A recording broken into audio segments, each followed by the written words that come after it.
ব্যথাকাম। আজকের ব্রেকিং নিউজে জয়েন করার জন্য আপনাদের ধন্যবাদ। কলকাতা পুলিশ একটি বড় প্রতারণা চক্রের পর্দাফাশ করেছে।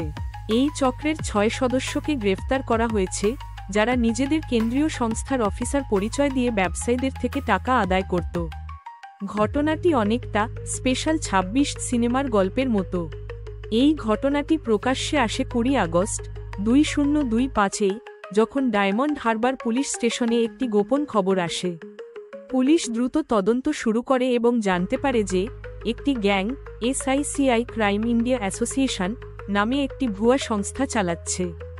এই চক্রের মূল হোতা ফাল্গুনী চ্যাটার্জি এবং তার সঙ্গীরা নিজেদের CBI, ED এবং CID-র অফিসার পরিচয় দিয়ে মানুষকে হুমকি দিত। তারা ভুয়া তল্লাশি ও আইনি ব্যবস্থার ভয় দেখিয়ে ব্যবসায়ীদের থেকে টাকা আদায় করত।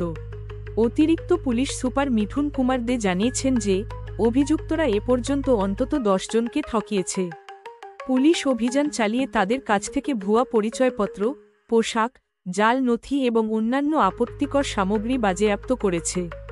ফাল্গুনী চ্যাটার্জিকে সম্প্রতি ডায়মন্ড হারবার সিভিল কোর্টের পাশে একটি ভুয়া অফিসের উদ্বোধন করতে দেখা গিয়েছিল এবং সে সরকারি প্রতীক দেওয়া একটি নীল বাতিযুক্ত গাড়িও ব্যবহার করত।